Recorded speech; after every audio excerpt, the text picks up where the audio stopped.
My name is Alex Vines, and I'm one of the co-directors of the African Studies Centre here at Coventry University.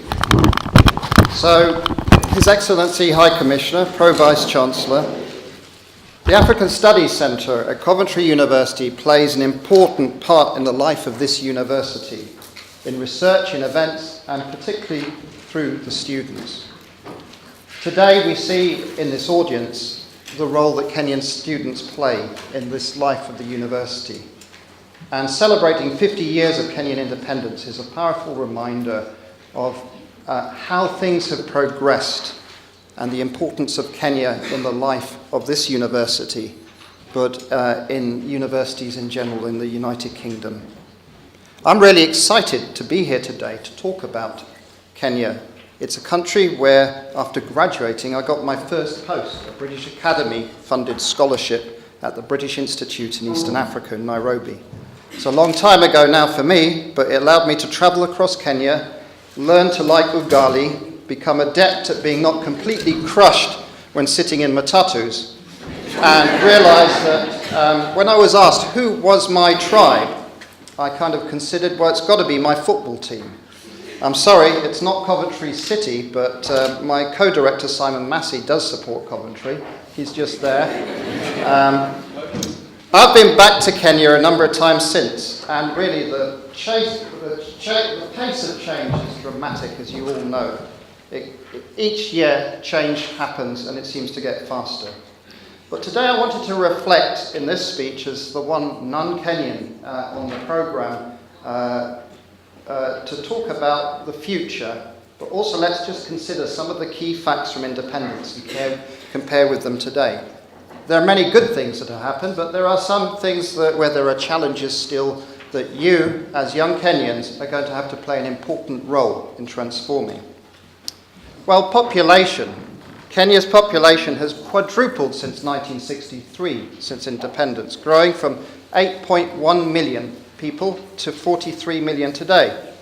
We've already heard Kenya is the 6th largest population in sub-Saharan Africa, and that's already a key asset for Kenya, the size of its population and its young people. Life expectancy.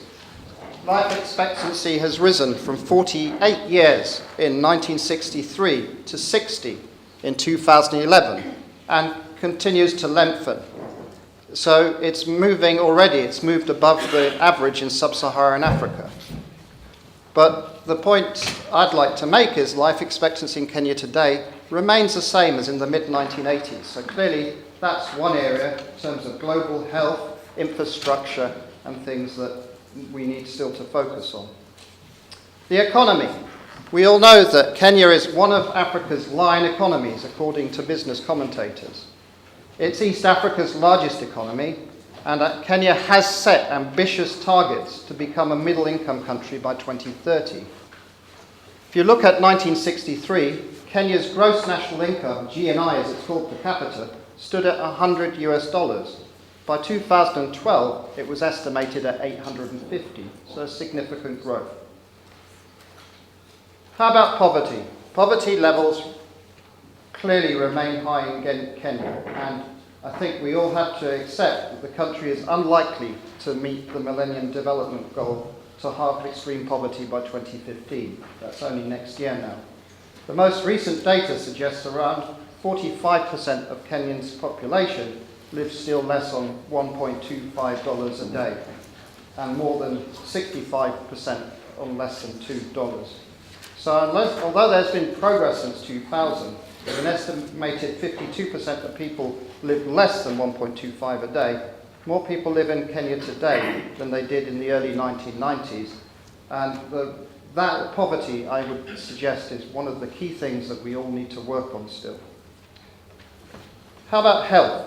Kenya will also struggle to meet the health-related MDGs next year, despite significant progress in a number of areas.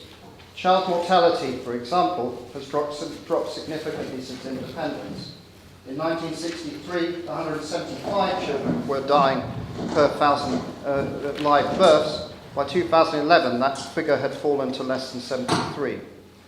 But government is increasing its spending on health, and doctors. And so this is clearly one area that needs to be focused on. And I couldn't but talk about mobile phones. Kenya is now seen as almost synonymous with the African technology and innovation.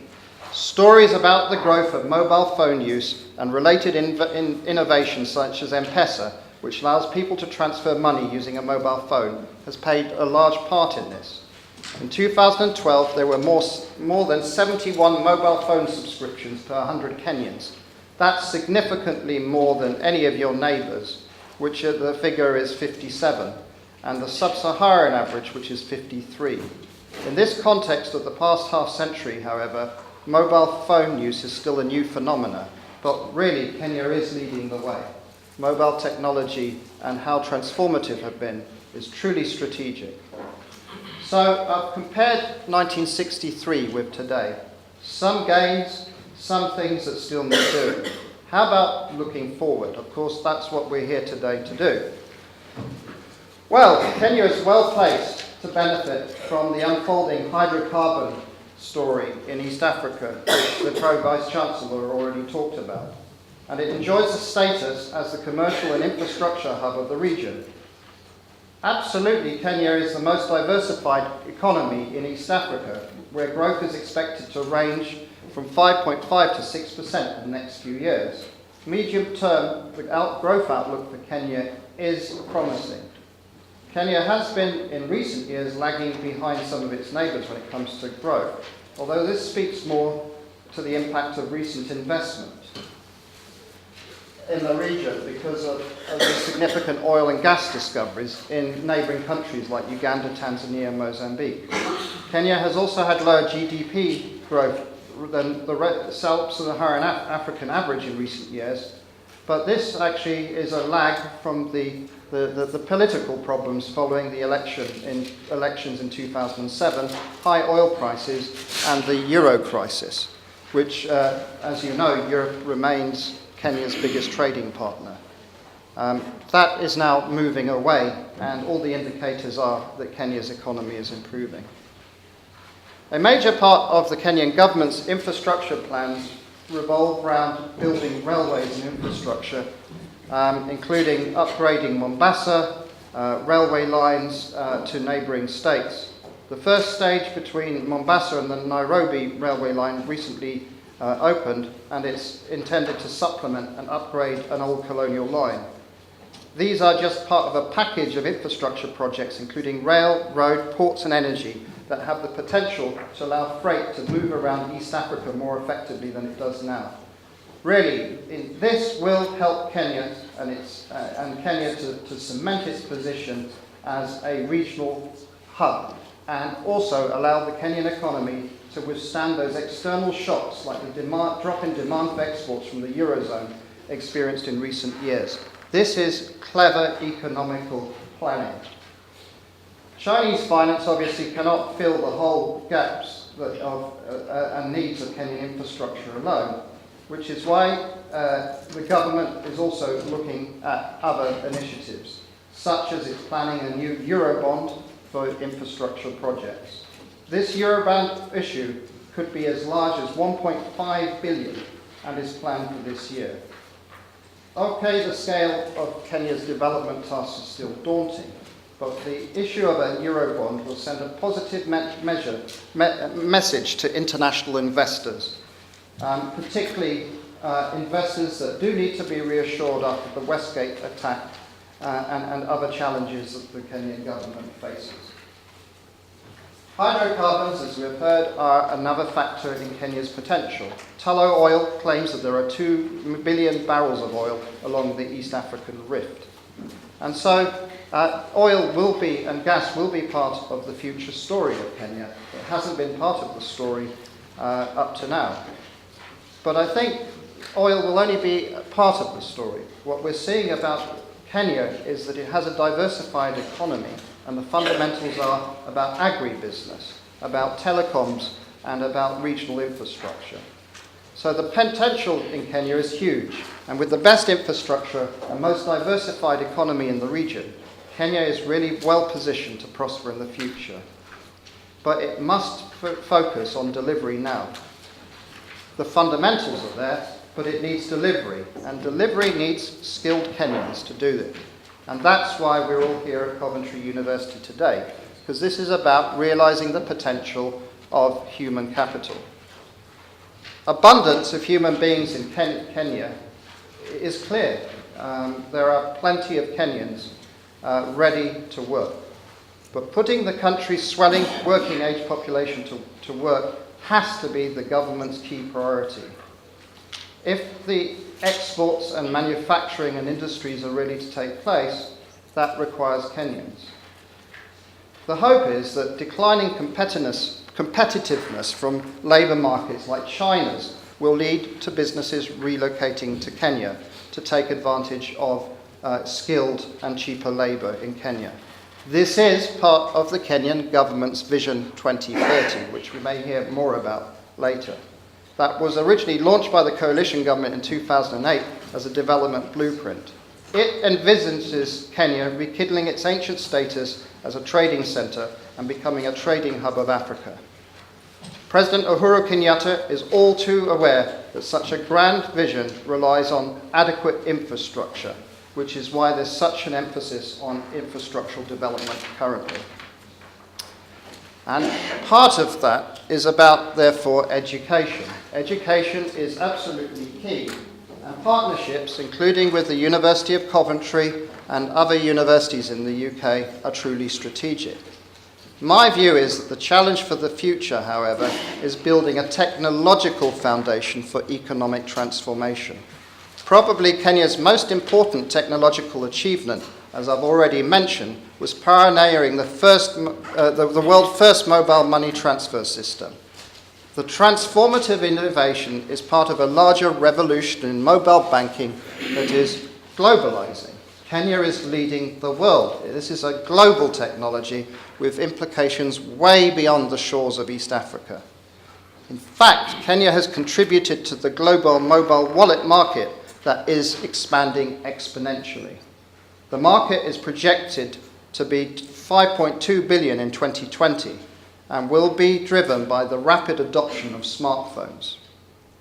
In its vision to become a middle-income country by 2030, Kenya has signalled out scientific and technological advancement as a key driver for growth.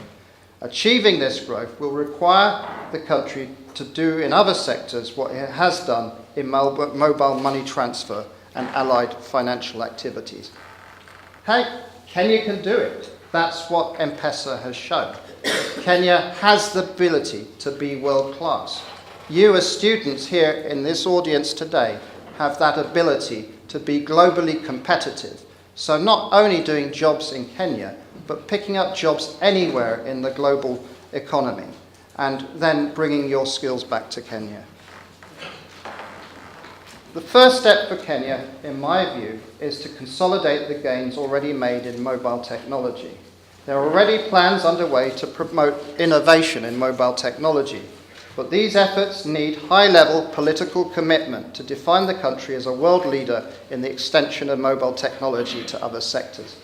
This is where Kenyan politicians need the vision as well as the private sector. This needs to be a public-private partnership. The key to doing this is building new research universities and partnerships whose curriculum and teaching are directly influenced by the evolution of technological innovation. Kenya needs to embark on a more ambitious technological initiative that can help galvanize public attention and support the foundation for a long-term economic development. A technological vision of Kenya's future demands at least two critical activities. First, the country will need to significantly expand its engineering education. Some of you may be doing engineering here at Coventry. Engineering is absolutely essential for the development of Kenya.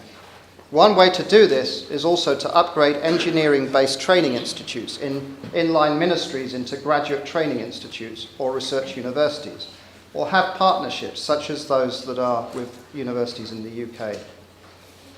In my view, Kenya is at a critical juncture where there is no alternative but to find new pathways for technological leapfrogging. The alternative is falling behind as others in the region start to invest and move into this area. Kenya has the advantage at the moment, but you as Kenyans should not be complacent. Your neighbours are ambitious. And even in terms of demographics, how many of you realise that the United Nations predicts that in 2100, the 5th largest country in the world will be Tanzania? Did you realise that? The population growth of Tanzania is set to really surpass Kenya.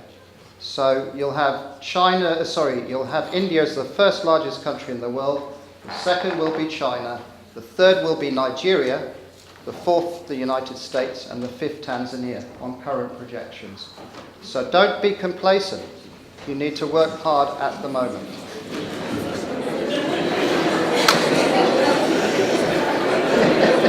At 50, the country is overdue to reinvent itself using technological innovation as the engine for economic transformation. Now, look, I've talked about population growth, but I'd want to talk about some other things that are truly important for Kenya before I conclude my presentation to you. How about climate change? We've all heard and deeply respected about Wangari Maathai, and she may be gone, Maathai, but her legacy lives on.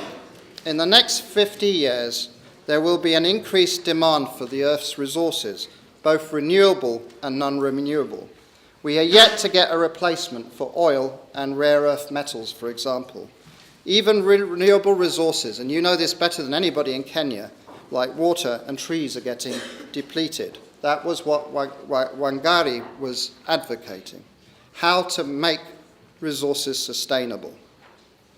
In the next 50 years, therefore, Kenya needs to follow the vision of Wangari and must strike a balance with the physical environment. No one should be surprised that political violence, including in Kenya, has had roots in the land. Managing land resources is absolutely essential, and for the stability of Kenya and East Africa, getting that balance about the environment is truly important. And that ties into a point that I want to make about social transformation.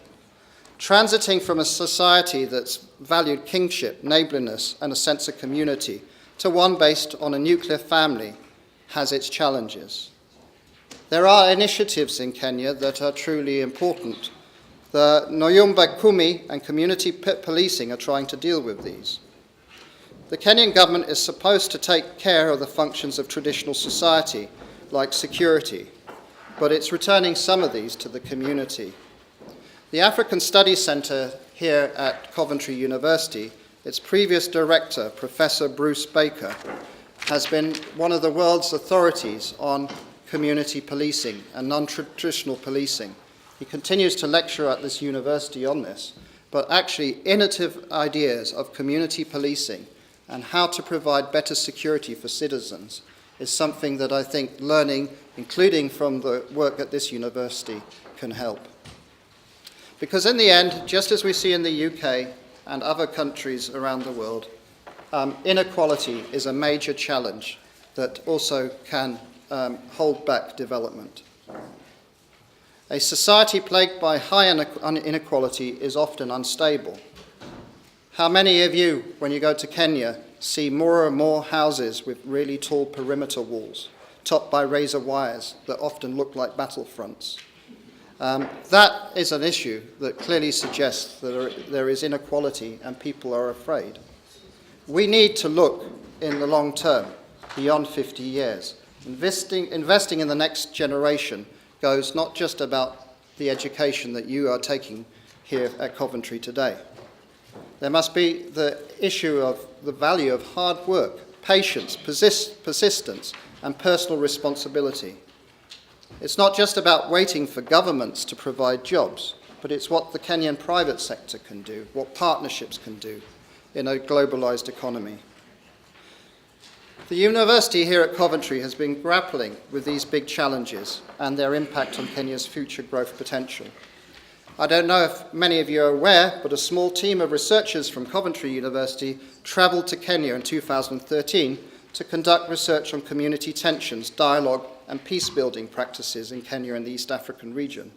The visit was co-organised by Coventry University, the University of Nairobi, and the Kenyan National Commission on Integration and Cohesion, and represented the continuation of an ongoing partnership between these three bodies with the University of Makerere and the British Council Kenya and local peace-building organisations. These organisations have been working since 2009 to address conflict and community tensions in Kenya and the East African region in an initiative now titled Partnership for Peace and Cohesion. Some of the achievements of this programme have already been seen. For example, setting up peace and education and human security undergraduate and postgraduate programmes, a high-profile conference bringing together politicians, for example, the then Deputy Prime Minister and then Minister of Justice of Kenya spoke at that conference, and academics from all three institutions and peace-building practitioners from a range of conflict hotspots in the region. It's something that is ongoing with this university in partnership with colleagues in East Africa. So finally, what do investors see in Kenya today? You actually need to realise that the one country that investors currently are bullish about in sub-Saharan Africa is Kenya. Despite Westgate, despite all those issues, actually in London, the market is particularly interested in Kenya. And I sat down and I thought, why is this? Why isn't it South Africa? Why isn't it Nigeria? Why is it Kenya? And it's for, I think, the following reasons. Firstly, despite what you read in the newspapers at times, it's about stability. Kenya has maintained stability despite changes in its political system, and government reforms have led to an economy more responsive to the private sector. There was tremendous relief after the last elections in Kenya that they were not violent, and that has reassured investors. Secondly, this may sound boring, but I do want to draw attention to you because it's important if you're going to get investors to Kenya who will then create jobs, and that's favourable tax treaties and protection agreements. Kenya is a signatory to many tax treaties and investment promotion and protection agreements, thereby allowing exports from Kenya to enjoy preferential access to world markets under a number of duty reduction programs. Actually, Kenya is better at that than many other of its neighbours. The third is strategic location with international market access. I've already talked a lot about this, but businesses operating in Kenya have access to over 400 million consumers as a result of the country's membership in regional trading bodies, such as the East African Community and COMESA, the Common Market of Eastern and Southern Africa. Kenya actually is extremely well placed as a regional hub. The fourth is exceptional social and physical infrastructure. Kenya's quality of life, standard of living, makes it a choice base of operations for international firms. I'm sure many of you hope to be hired by international firms when you return to Kenya. Nairobi is the regional headquarters, and sometimes it's the continental headquarters of many world-class companies like General Electric, KPMG, Maersk, United Parcel Service, Deloitte & Touche, Google. I was at a meeting with them the other day. Coca-Cola, Colgate Palmolive, and many, many others. So the world-class skills that you pick up from your education here can immediately be transferable into the companies that are hubbing in Nairobi and other parts of Kenya. And finally, government recognised priority areas for investment. As a result of Kenya's Vision 2030 development strategy, foreign investors will benefit from preferential Kenyan government treatment and streamlined fast-tracked operations in priority sectors, including agriculture, energy, ICT, which I've emphasised, and infrastructure. That is truly important to attract foreign direct investment and companies to Kenya.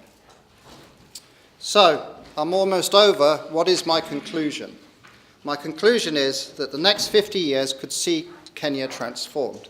I'm not saying that just because you're Kenyans here today and we're celebrating Kenya's 50 years of independence. I believe it. Just as we've seen in Asia, in countries like South Korea, it's possible. This, though, requires long-term government and corporate vision, good education and infrastructure. The story of much of Africa today is a remarkable one, driven by business, So on the one hand, we see an economic renaissance in the continent today, but on the other hand, it can be sabotaged by ugly politics.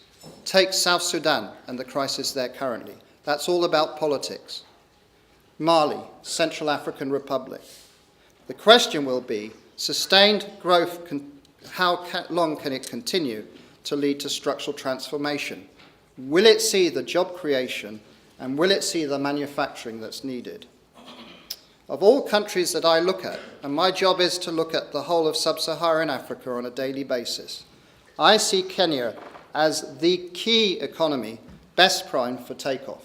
I've already said, despite Westgate or the International Criminal Court issue, the Kenyan mix of oil and gas, development, its neighbourhood, infrastructure, agriculture, its diversification seems to offer much that other African competitors don't have.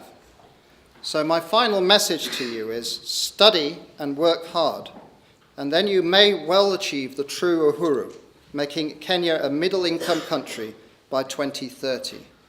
Coventry University and its African Studies Centre, myself as one of the directors and Simon Massey, in our small way, will continue to partner with you and to help where and when we can. But actually, it's up to you.